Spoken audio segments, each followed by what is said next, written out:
Hello, time travelers. Welcome to the Aging Journey podcast, an actual play podcast where we go back in time and play RP games themed around time and growing up in a variety of systems. I am your game master, Tanya, and this is The Red Bridge, a children's fantasy adventure using the Kids on Bikes system inspired by works such as The Phantom Tollbooth, Alice in Wonderland, Jumanji, and The Wizard of Oz. We are playing Kids on Bikes, a tabletop role-playing game that allows players to explore a mysterious and supernatural world set in a small town during the 1980s and 90s. Our players embody characteristics called tropes and roll dice based on their brains, brawn, fight, flight, charm, and grit. The higher the stat, the better their skill. Each player has a top stat where they roll a d20 and a bottom stat where they roll a d4. In this game, dice explode, where if you roll the maximum on a die, you get to roll again, infinitum. Our players for this campaign were made from scratch, and tropes are custom. There may be mature content depicted in our gameplay, but the players and I are using safety tools, and all content warnings will be in the description below. You can listen to the audio of the podcast on Spotify, iHeartRadio, Amazon Music, or the Aging Journey website, or watch it on YouTube. Follow us on Twitter, join our Discord, or support us on Patreon. All links will be in the description. Also, don't forget to subscribe. Well, I think that wraps up the spiel. Enjoy the journey.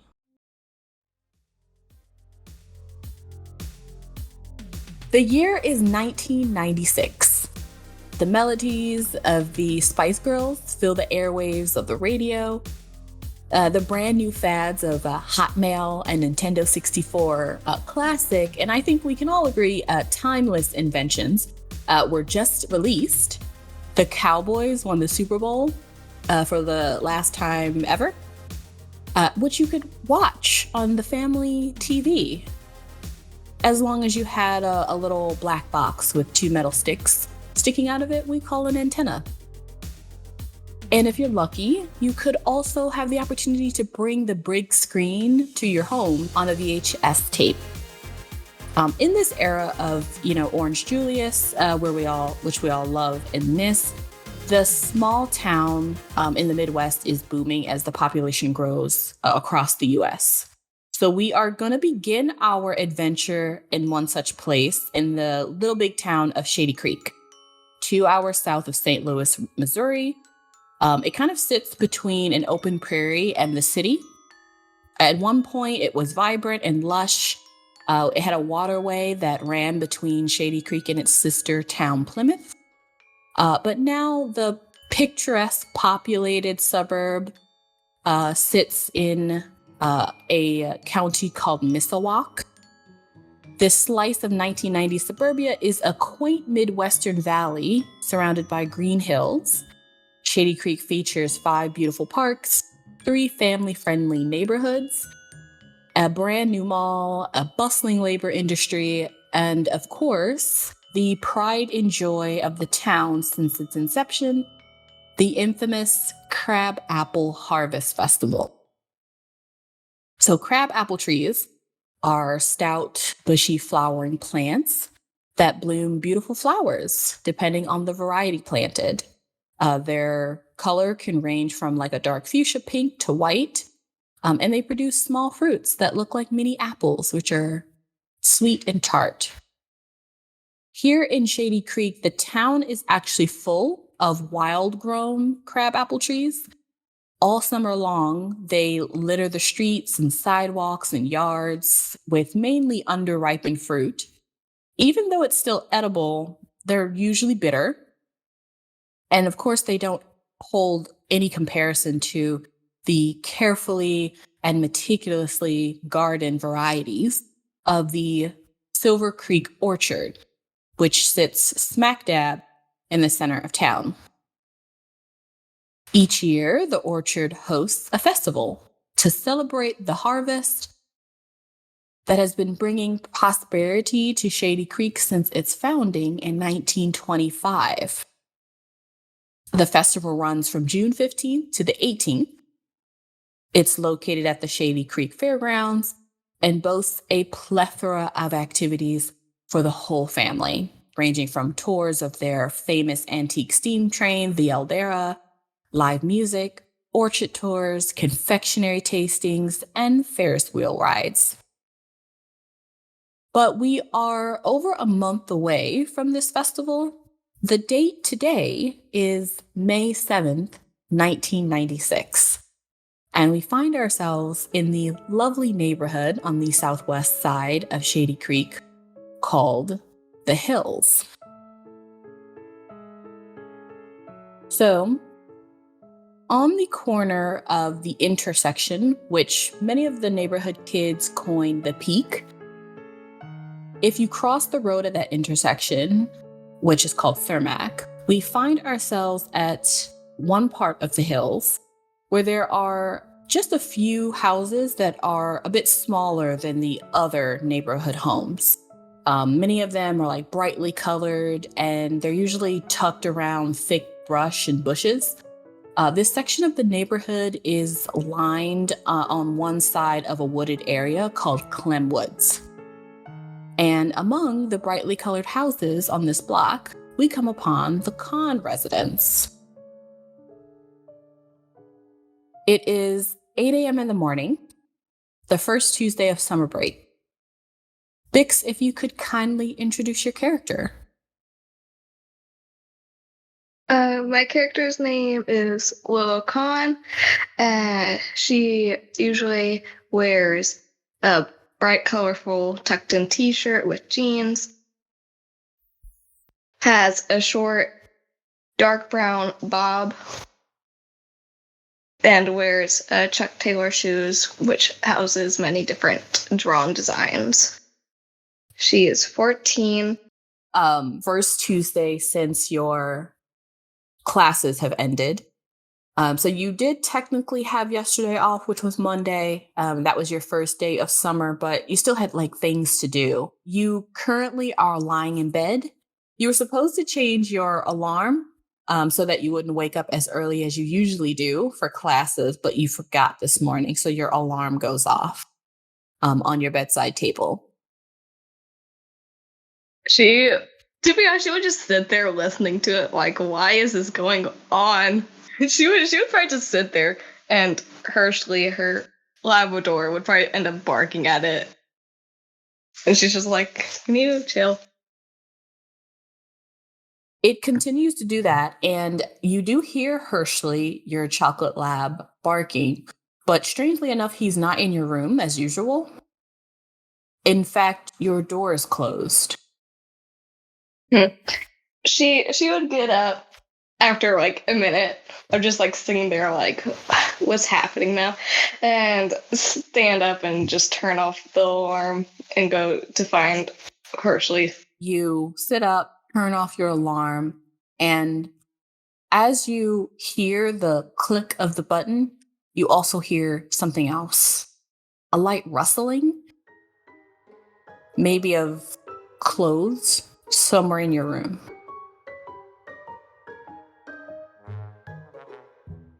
She's gonna look underneath her bed. You check underneath your bed and you don't see anything, but as you look under your bed and look through to the other side, you see a mound of clothes. Perhaps from the last time you went to class, you had just kind of kicked your laundry basket in the corner. But the pile of clothes is shuffling kind of on its own.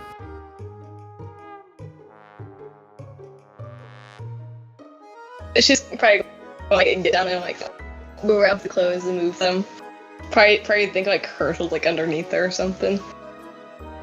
So you're going to go around the bed because it's on the other side of your bed. I mean, yeah, but she would honestly just crawl underneath the bed, not caring what's even making the rustling. Just like, all right, let me just see what this is. Okay. You crawl under the bed to the other side, and you begin to move the pieces of clothing off of one another, and you hear a whisper of a voice underneath the clothes as you move it. And they're still kind of like moving. But as you take it off, the very first thing you see are big eyes as they stare at you. These are two red-headed toddlers that look at you in surprise. And before you can even say anything, they just scream at one another, "Run away!" And they both dash up and try to make a run for your bedroom door. Wait, two toddlers, as in like children? Mm-hmm. Yep. Okay. If you want to try to cut them off, you can make a flight roll. DC 5. Yeah, you should probably try and grab them. Just two little children chilling underneath her bed. You hop up immediately and you dash for the front door and you make it there way quicker than they do. And they are effectively cut off. As you were standing there in front of the door, kind of like your hands, outstretched and your legs outstretched, trying to make sure that they don't get through, you can now see clearly that these two troublemakers are the Walsh boys. These are children of your neighbors. They are identical twins who are the bane of many people in the town, but none more so than you, ever since you told them the story of the amazing adventure you had 9 years ago. Their names are Kelly and Jeremy. They see you standing there in front of their exit and they kind of look at each other and they just go, "Plan B." So Kelly runs to your window and opens it very quickly, and Jeremy runs behind him. Jeremy dives headfirst out of your window and Kelly kind of clambers out behind him. And now they are both who knows where.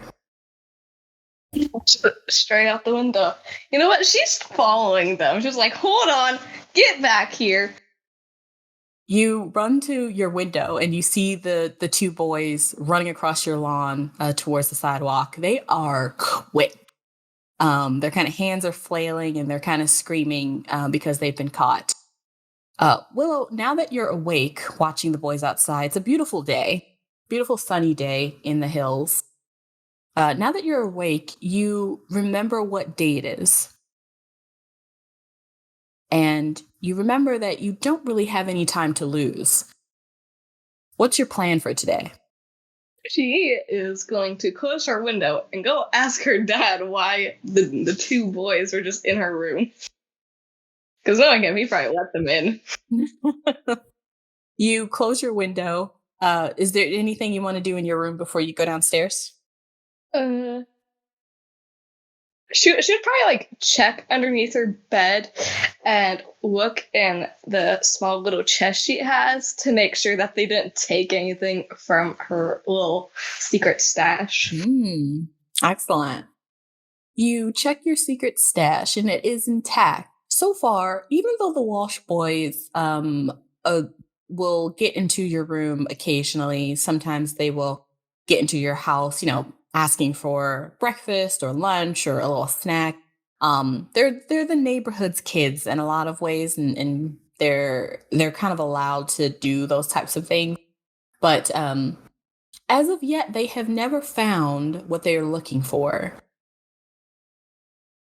What would be important in your stash that would have to do with the stories you used to tell them? She probably would have kept just a single bridge. Okay. So you open up your little secrets box, and there you see a somewhat tattered, but still in good shape, even though it's made of pretty cheap plastic.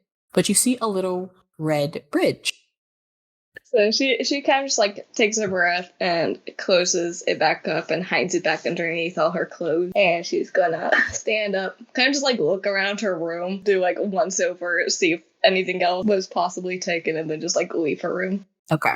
You make your way outside of your room and you come to kind of the opening of your main living area, which is a small kitchen that's kind of right in front of the living room that is also right in front of the front door. All of the lights are off, but it's pretty bright in here because it's so sunny outside. But your house is empty. There is a plate of cold pancakes on the table that has like a little saran wrap over it. And there's a note on the table. She's gonna go over to the pancakes, unwrap it, and like grab the note and read it while she like goes ahead and takes a bite of one. It is a note from your dad. And it reads, "Have fun today. I've picked up an extra shift at Max's grocery, so I'll be home late. Call your Aunt Hildy if you need anything." And that's it. And then it just says, "Love you," at the bottom.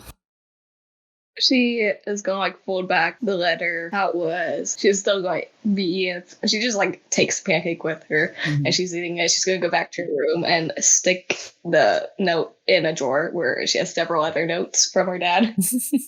Yeah, you're used to it at this point. This is pretty common. You grab your pancakes, and Hershey, who has been kind of laying under the table, he comes out to follow you, realizing that you're finally awake. So now he can have his pancakes as with you as well.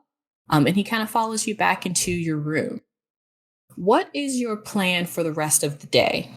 She's probably... Well, first she's going to give the rest of the pancake to Hershey, as she thinks. And she'd probably either call Caleb, see what he's doing, and possibly may just like go to his house anyways and bug him.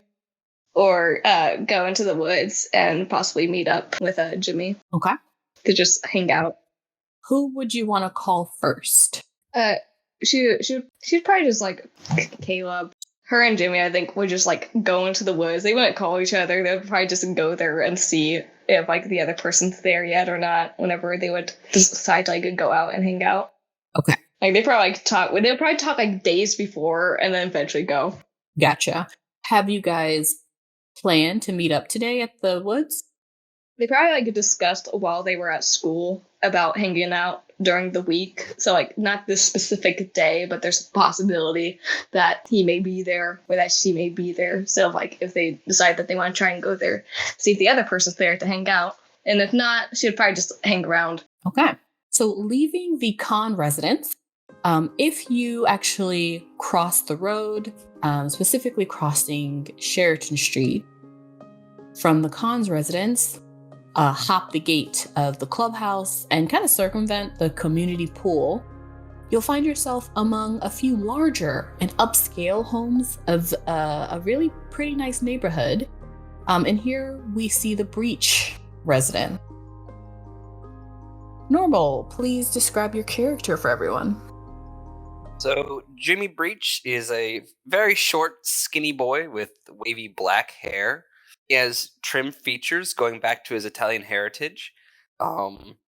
He loves to wear like messy clothes. His favorite is either his Super Croc t-shirt or his Happy Fox graphic tee.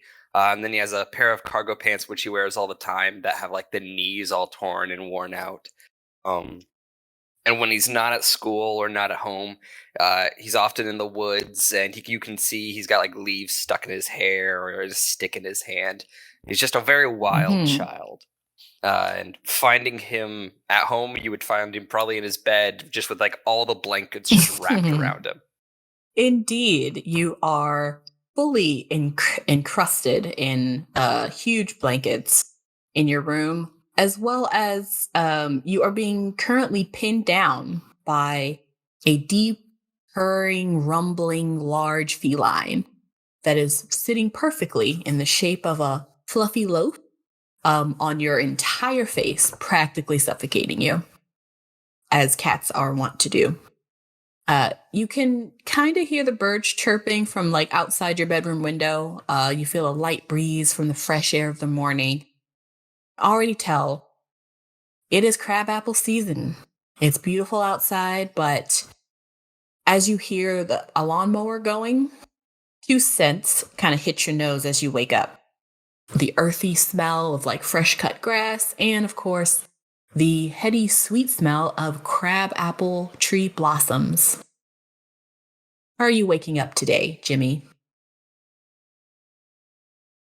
I think he kind of wakes up to the purring of the cat and then just kind of reaches around it and hugs it to him before like rolling on his side and then slowly kind of like rising out of the bed.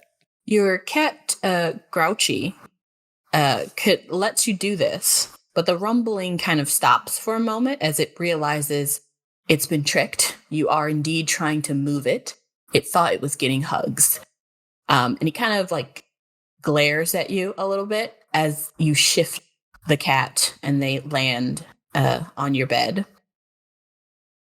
It sits there and at this point has no desire in any part of the foreseeable future to move ever again, and simply stares at you as you get up and get ready for the day. Morning, Grouchy. It just sits there staring at you. Slowly, what's your plan for the day?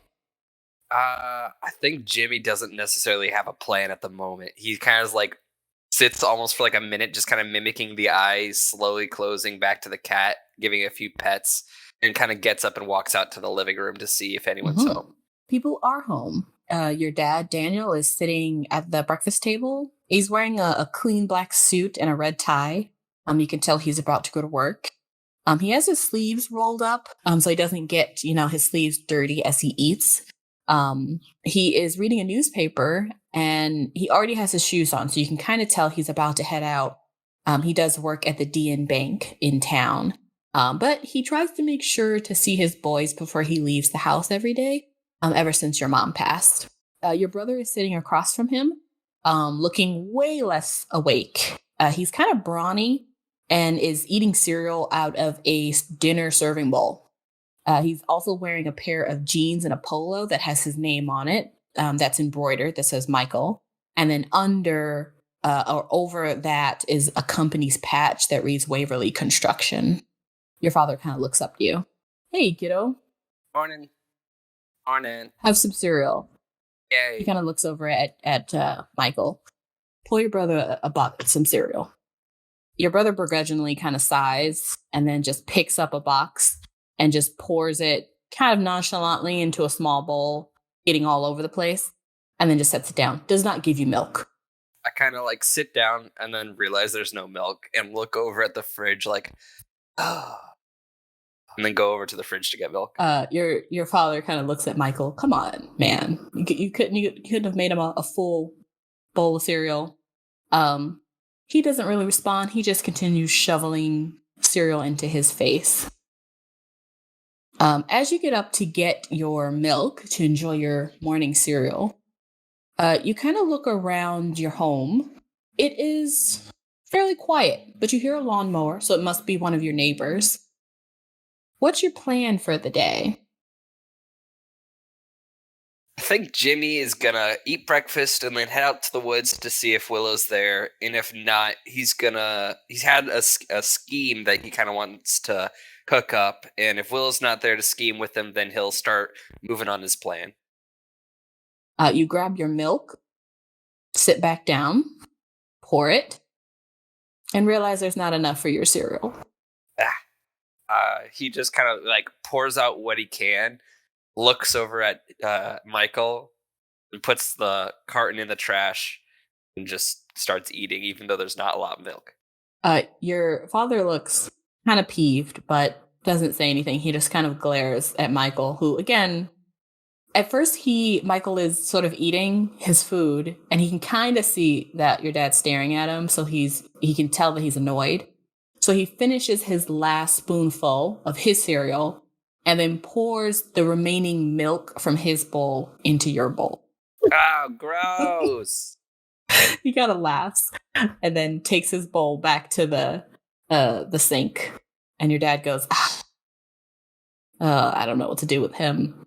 Well, I'll get some milk when I go out. I'm at the bank all day. I don't have time, but when you're out today, you want to get some milk, and we also need some bread. He's talking to you and Jimmy. Perfect. And Jimmy's just got like a mouthful of cereal. You're still eating it? That's great. Michael, you can hear Michael getting ready. He's about to head out. Your dad also has to head out. He kind of ruffles the hair on your head. He's like, hey, have a good day today. don't get into any trouble. Okay. And he sort of he leaves, and Michael leaves with him as he'll have to drop Michael off at the construction company. As you're sitting there and just eating your cereal in silence, you hear the phone ring. I think he lets it ring for a couple seconds before realizing it's ringing, and then goes over to it, grabs it. Hello? You hear a familiar voice on the other line. It's a little deeper, even though he's the same age as you, and it sounds quite annoyed. Hey, Pipsqueak, it's Vale. Hell. Why do you sound so happy to... Where's my bike? What bike? Only bike I got's mine. Well, it was mine. I don't know what you're talking about, Vale. You think you're so smart, but I'll catch you one of these days. You can try, buddy. But a king isn't afraid of a thief. Then I just hang up the phone. The phone clicks, and you go about your day, enjoying your adventure. Moving along from the Breach residence, in the same neighborhood of the Hills, right across from Crystal Creek Daycare, we come upon the Madden Talk resident. Trig, could you introduce your character? Yeah, absolutely. Caleb is your average white Caucasian male, cool boy-esque style with his hair swooped to one side. He usually has a pencil in the back of his ear, just for convenience. And more often than not, he wears a striped shirt with a jacket and probably a sweater on the side. Once again, really the theme of him is convenience. Caleb, you are somewhere in your home, I'm assuming in your room, as it is 8 o'clock in the morning. What's Caleb up to this morning?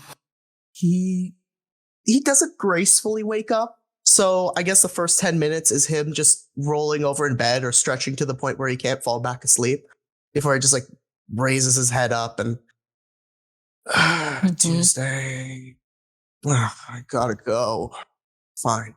And he just stands up and quickly heads over to the kitchen for something to eat. You head over to the kitchen, and it sounds like your household is still asleep. As you come down either the stairs or around the corner, you can tell that your parents are still asleep, but you can overhear your brother Michael is whispering on the landline in the kitchen. You can't quite hear what he's saying, but he hangs up the phone just as you come into the kitchen. As you come to the little dining nook, you see that there's a stack of pancakes he's made for you, with whipped cream on the side and a little birthday candlestick sticking out of it. And he kind of turns back to you while he's doing some things in the kitchen as you approach. You're gonna get wax on the pancakes at this rate, buddy. It's your 16th birthday. Don't remind me. I'm getting so old. I'm starting to feel like you. Eat your pancakes. Mm-hmm. And Caleb just sits down. So it was on the phone. He sort of looks in another direction, he looks away from your eyes for a moment. Oh, this somebody called out, so unfortunately I got to go in today. It was my day off. I had asked for it for a couple of weeks ago, but Danny called in, and I really need the repairs done on my car, so I got to go in. He's giving him a glare as he just takes two fingers and slowly picks off the candle from the pancakes. Look, I got big plans for your birthday when I come back, though. Big plan. It's gonna be cool. Who are you? Look, you only turn 16 once. Mm-hmm. It's a big birthday. Oh, man. Yeah, sure. You been watching any of those Alien movies? You sure you didn't get replaced with someone? Don't annoy me. Eat your dang pancakes. Turns around to do some dishes. You know that this is a day that is pretty important for Michael. It's the first summer since he's really kind of made up his mind on what he wants to do. We could say career, but really he's had to make some decisions on, how to bring in more income for the family. And a lot of times here living in Shady Creek, that usually means, you need to go outside the city. So recently he's been trying to get his car, repaired well enough so that he can hit the road to try and find hopefully a better paying job in one of the outskirts, maybe Plymouth, maybe even St. Louis if he has to. But that's going to be his goal for the summer. Right. Yeah, I guess as Caleb thinks about that, he kind of like shuts himself up a little bit. He does know it's probably for the better of the family. He eats up his pancakes and it looks like Michael's leaving, right? He's not staying for food himself. You can look around and see that it doesn't look like he's eaten. He already has his work shirt on from Family Video, and he is about to head out. All right. Caleb quickly eats up half the pancakes and puts the other on the table in front of him. Hey, I'm not exempt from breakfast and neither are you. Parents can sleep in, but you gotta do stuff. He kind of turns around and he has a huge smirk on his face as he looks at you.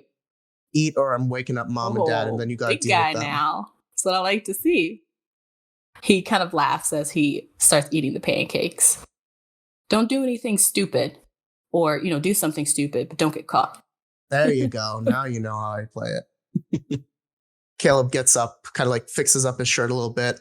All right, I'm going to head down to the mall. I got to grab a few stuff for Simon or probably Luke. Yeah, they're going to need something. He sort of turns back around to do his thing. And you head out for the day. Where are you going to? Let's take a look at the map, shall we? I'd say probably two options. He's going to swing by Willow's house, just to say hi to the goober, or maybe cut through Clem Woods, because if she's not there, she's probably in the woods. And then he's going to head over to the mall because he needs to usually... Caleb's side hustle, as I like to call it, is he's a secret supplier. He picks up items for people who want them or can't get them himself, and he trades them, either for money or other useful items. So every day of the week, he's always out somewhere, either at the hardware store or the post office, picking up items and trading them. So you're thinking of just stopping by Willow's and then heading to the mall? Yeah, absolutely, because that's where he usually gets most of his things. Are you heading out immediately, or are you going to stay around a little bit? How about the scenic route, He walks a little bit, says hi to a few of the neighbors. Let's say you head out, let's say right now after eating breakfast and chatting, it is now like 9 a.m. for everybody. So the mall should be open at 10, so you have an hour. So you head out of your door. Yep. As you're heading out, you don't hear your phone ringing because you're already heading down the street. But inside, Michael hears the phone. And he picks it up. Yep, Mattentalk residence. And Willow, you have called Caleb. His brother picks up. Willow's just like, hey, is Caleb there? Oh, sorry, kid. He just left. Like, can you tell me where he went? No. Why not? Because I said so. And he hangs up the phone. Willow kind of just goes up something like, that's rude. I'll say that you and Michael have played this phone dance before. Michael's not a big phone person, and he doesn't not like your friends or anything. He just doesn't, he's just kind of not very nice to everybody, except Caleb. So Willow, probably about the third time you call, he is going to say, hey, I'm not going to pick up the phone next time. So if you want to keep calling, you can, but it's just going to keep ringing. So have a great day, Willow. Stop calling me. And then he hangs up for the last time. And you can continue to call, but he won't pick up after that. She'll probably just call once more and just leave the phone. Mm-hmm. Therefore, while she goes and talks with Herschel just to see if he actually means it. And then if not, she's just going to hang up and be like, all right, let's go out, Herschel. And just walk out. Okay. So Willow is playing that game with Michael. Caleb is heading out for the day. And so we will move on to Juke. So moving along from the Mattentalk residence, we move on to a smaller little avenue that's tucked in the back of a cul-de-sac, full of other kind of seemingly identical houses that's right next to a small play park. This is the Baldwin residence. Although it's early, so at this point it's about 8:30 for you. The residents in this part of Hills are like most likely awake because there's been an incessant noise coming from the construction that's happening at Kids Park that's right behind the houses in this area. Em, if you could please introduce your character. Yeah, Juke Baldwin is a slender, kind of slouching teen, kind of shaggy, dark hair. Right now, he's wearing some torn up jeans and whatever t-shirt he happened to wear to bed last night. His hair is a mess from just recently getting out of bed and not really doing anything to it. It is quite early in the morning, though you're not sure what time it is because there isn't a working clock in your room. You do have an alarm clock sitting on your bedside table, but it's blinking.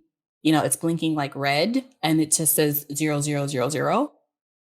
You realize that your house must have lost power at some point throughout the night. And usually, being this early in the morning, your dad is going to be getting ready for work. But the rest of the house is usually pretty quiet.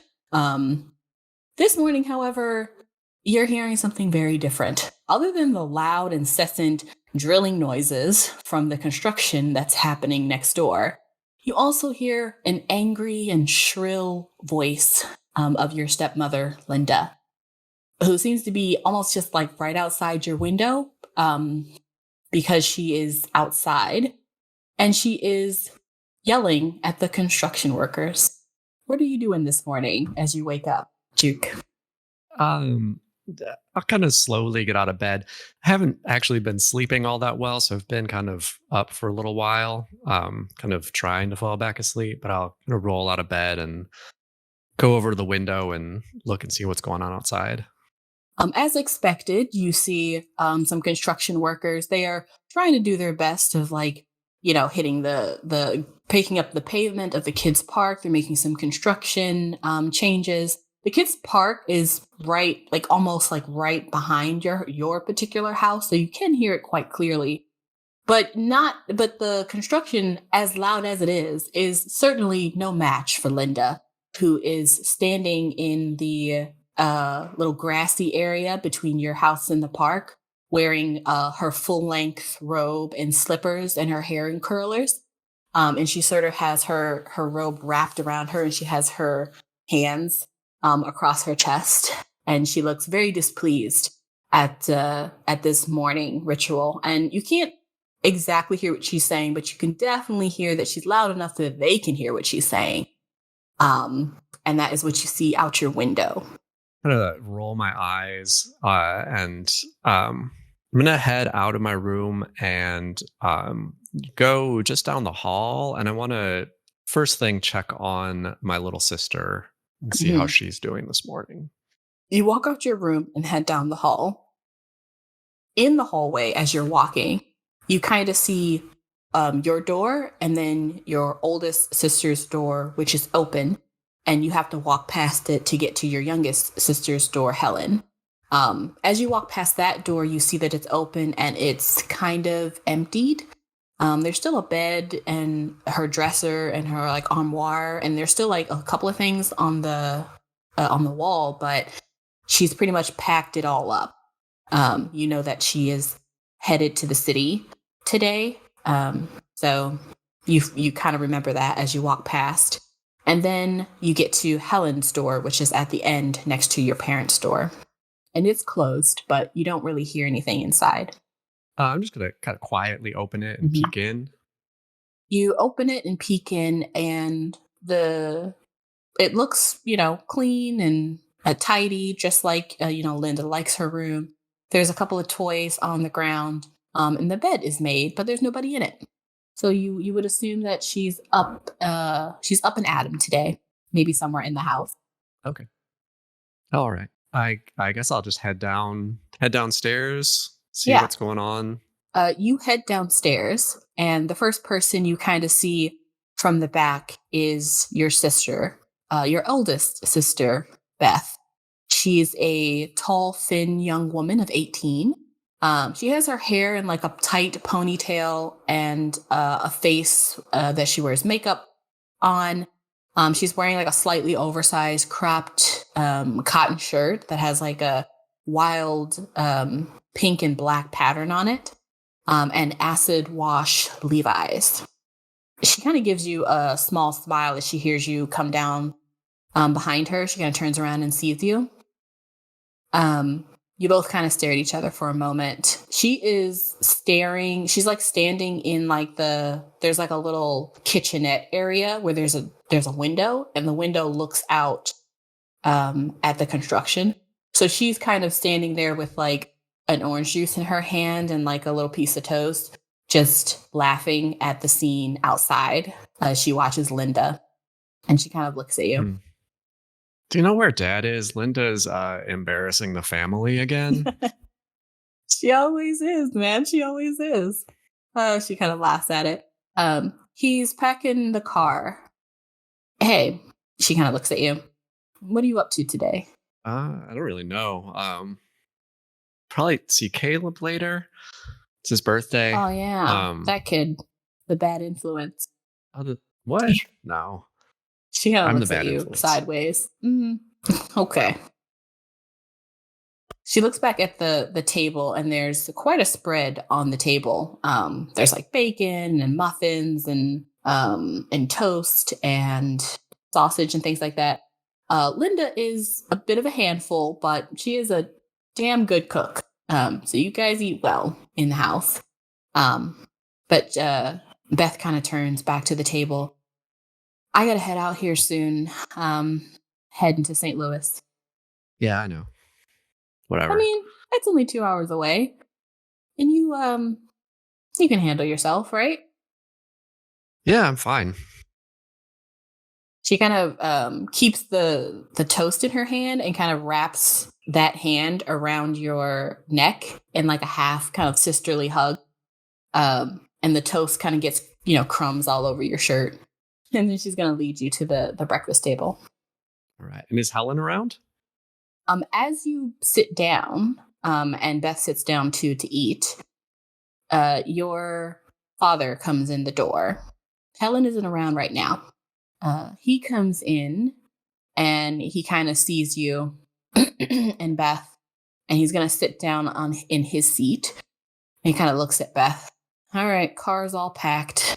And he kind of looks at you. What are you doing today? I gotta head out to work here in a couple of minutes. Not just hanging out. Do you know that Linda's out there screaming again? He sort of opens up a newspaper kind of nonchalantly as you say that, and he just goes, yeah, no, and just starts to read the newspaper with no interest in dealing with that situation. Just as that happens, you all hear the construction stop. And Linda comes back into the room. Her fluffy pink slippers, slightly dirty from the outside. And so she takes them off and kind of, cleans them off. And she walks to the table with her robe. Ugh, can you believe this? This early in the morning. And she kind of looks at you, Juke. You're not dressed? I'm dressed. Isn't that what you wore yesterday? I don't know. Beth kind of just looks at you and looks at her and then looks back down at her toast and continues to eat it. Well, I think we should head out pretty soon here. And your dad kind of smiles at her as they both see the awkwardness on the table. As you're all sitting there, and Linda is not sitting, she's standing next to your dad at the table. Hands again crossed over her hand. Helen walks in, much to everyone's surprise except for Beth's as you look around the room. Because Helen comes in with a full face of makeup. Rocking kiss makeup, actually. It's like powdered white on her entire face and a black streak of lightning on her left eye. And she just sits at the table like that's totally normal. Linda looks very confused, and your father is trying to not laugh. And Beth, it just has a smirk on her face. This is the first time you're seeing Helen this morning. Be like, looking good, Helen, and like reach out for a high five. She gives you a big high five, and Linda looks very annoyed. And she just looks at Helen. What is happening? Where did you even get that makeup? And Helen begins to just eat her food happily, smiling. Your sister kind of looks over at your dad. Can we go now?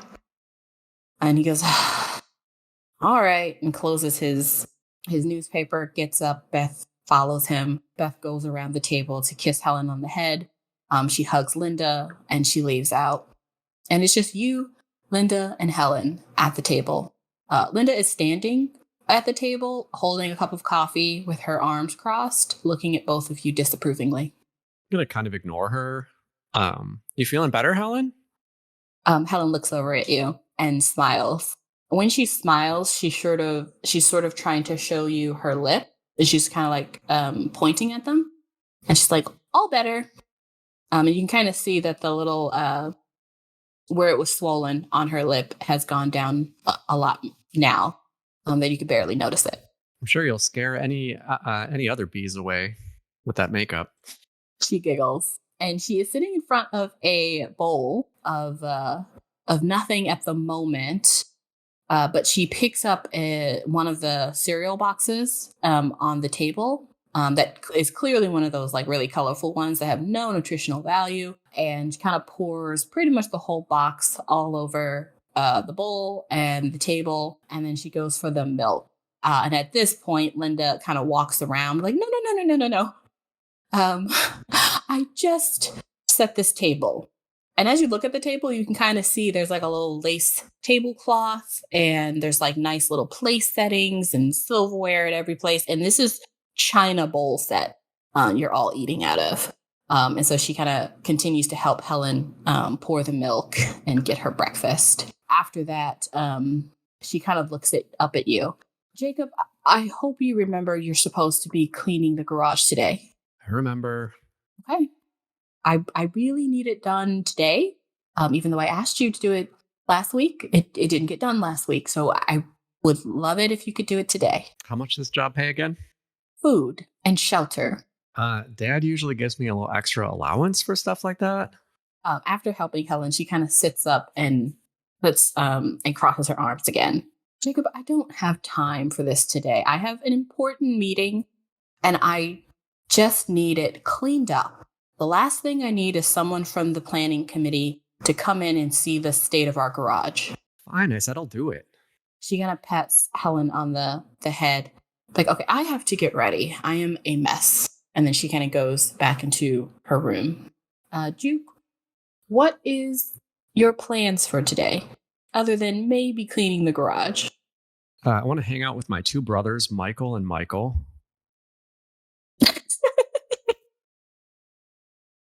No, just kidding. I think I'm going to start off just cleaning I'm going to go ahead and clean the garage. I'm going to try to maybe get...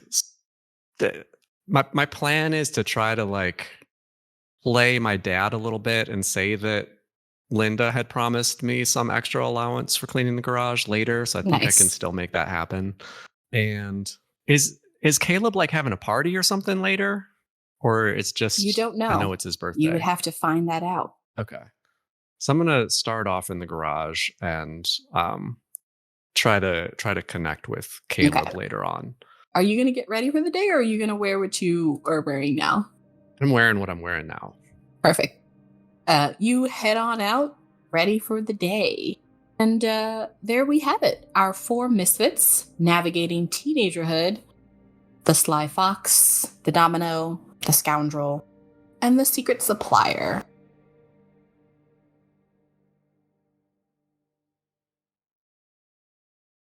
Thank you all for listening. We hope you are enjoying the campaign. Don't forget that you can listen to the podcast on the Aging Journey podcast website, Apple Podcasts, iHeartRadio, Spotify, Amazon Music, and YouTube. Links will be in the description below. Don't forget to follow or subscribe. You can also support the podcast on Patreon or join our Discord. Enjoy the journey.